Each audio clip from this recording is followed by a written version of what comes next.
Hey everybody, Dom Nicastro, CMSWire. We're here with one of our long-time contributors, Monica Mullen, Marketing Director, Master Data Management at Informatica. What's going on, Monica? Hey, not much. Just glad to be invited to speak with you today. This is exciting. I know you're part of our growing, ever so growing community of CMSWire contributors who are totally the lifeblood of the website. And we also have a sister website, Reworked, as you know. So we're growing that community, and you've been a part of it since 2016. So the first thing I want to say is thank you. Hey, you're welcome. It's fun. It's been a great thing, and I appreciate having the ability to share my knowledge out there with your readers. Yeah, no problem. We love it. We love having you in on the site contributing. Now, the article we're talking about today is customer data. I mean, I guess that's important, right, for marketers and customer experience professionals to get a grip on that. So you talk about how it's changing so fast, every day, every minute, 5 minutes from now could be different. How possibly can marketers keep up, and what are the, common blockers that happen? I think that's a great question. And when I think about, data changing so fast, right? We had a customer tell me one time that they spent $10 million to have somebody come in and fix their customer data, right? To do it once and they were done. And it's like, and this customer who mentioned this to me, he goes, but I know, because he works in the data side, he works on the IT side. He goes, I know as soon as they walked out the door that it was all different. Yeah, It would right. it would be changed already, right? So there's so much that is wasted on that. And I think the first rule of customer data is it has to be actively managed. So there's so many different systems that contain customer data that get out of sync. So how do you start understanding the data? What's right, what's not right? And we end up creating all of these different 360-degree views. Marketing gets a 360-degree view. Sales gets a 360-degree view. Customer service gets a 360-degree view, right? Everybody gets a 360-degree view. But there isn't that one single 360-degree view in so many cases. So whether you're a marketer and you're sending out a marketing campaign, or you're updating your CRM system, right? Organizations really need to get behind and really need to understand that good, clean, complete, and accurate customer data is needed from the start, right? Oftentimes it's an afterthought. We'll update it, we'll see what our data is like, and then we'll come back and we'll fix the data. But if you approach it, and I approach data from a perspective that it's separate. We talk about three pillars within any organization, right? People, process, technology. But if you really separate data out from the technology, then you can really start to get that focus on what's the data. And then the technology becomes more of that enabler, and the data itself becomes that driver on the insights and the campaigns and the prioritization. So not only marketers, but the entire organization, the entire company needs to be able to access this single trusted source of customer data, and then automate how it's maintained and how it's published and how it's shared to all of those downstream systems. That's truly the holy grail of customer data and managing it. And it's important to begin with a mindset that the entire organization and marketers and specifically, right, need to team with IT to get to that point, because they understand what's happening not only within marketing, but across the board, as well as understand where that data resides. But what's really a hurdle is really getting to that definition of who's a customer. Yeah, and that's my next question is like, do a lot of organizations have trouble from the get-go establishing, hey, you know what? Who is our customer? Yeah, it's, you'd think it'd be simple. You really would. A customer is somebody that buys our products. Easy.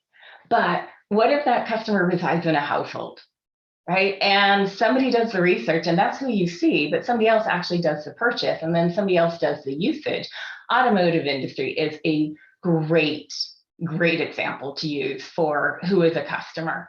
In automotive, you've got dealers right? That are the the channel through which automotive manufacturers sell their products. You buy a car from a dealer, but when you buy that car, are you a customer of the dealer? Or are you a customer of the manufacturer? And when you're a customer of the manufacturer, it's like, I know what I'm driving, so I think about any problems with that product goes back to the manufacturer, not to the dealer itself. But then you also get in households. You're an owner, you're a driver, if you work for a company, you've got fleets. How do you manage all of that? How do you get to that definition of what is truly a customer, and how do you want to interact with that? So it can be an easy question to answer, but when you get into those details, it's truly difficult.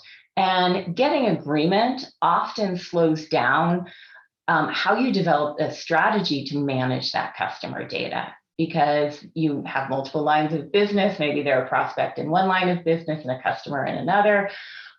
You've got different locales where you might have a customer in one place, but not another geography. And so just understanding how you treat those differences and those nuances, and under what circumstances you want to get to know them, and what do you want to know about them as an organization, and getting to that definition. It can be a huge challenge, but you don't want to overdo it, right? You don't need to overdo it either. You can begin with just enough of a definition and then create a data foundation that's flexible. And then as your recognition of who is a customer, and as it gets more detailed, more precise, you can adjust to current needs through that technology to manage the data. Yeah. Well, I think you summarized the thesis of your article very, very well. Do you truly know who your customers are? What roles can they take? And did you have a nice definition, a solid definition of who you're talking to? That's the bottom line.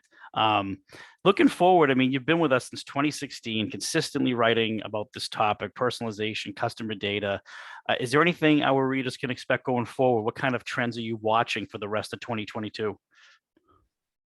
Yeah, I'm looking at customer experience in general, and just where is it headed? Where is it going? How are people thinking about it? There's a human element and an individual element that's coming in, and that's where I like to focus my articles and my writing, to bring in, the human element. Right now, I'm seeing trends around the employee-customer relationship, and how employee experience really builds on customer experience. And so much of that is providing the right tools to employees so that they can make the right decisions, empower the employees so they don't get burned out, because we've all been living under 2 years of restrictions, and tempers are short, and a lot of people are dealing with a lot of issues. Yeah, it's so true. And you wonder, it's a great point about that connection between CX and EX, because you wonder, okay, a great company that does great CX like Netflix, Amazon, I know everyone always uses them, but you wonder from the inside, what is that employee experience like? Are they truly adapting that great CX playbook for their employees, and they offering great experiences to them? So I'm looking forward to seeing that more connections on EX and CX and how they truly connect and provide ROI. I'm looking forward to seeing a lot of data on that for sure. Yeah, and from a data perspective, how are you empowering those employees? By giving them the right information so that they can feel like they're making the right decisions for the customer as well as for the employer, right? For the company itself. Yeah. Well, Monica, I can't thank you again enough for being a CMSWire contributor, taking what you learned from your customers, your own experiences, and adapting that and putting it onto our website for people to read, and do videos now to let people know the personality behind the author. So thanks again for joining us, Monica Mullen of Informatica. Well, thank you, Dom. It's been a pleasure. All right, have a good one.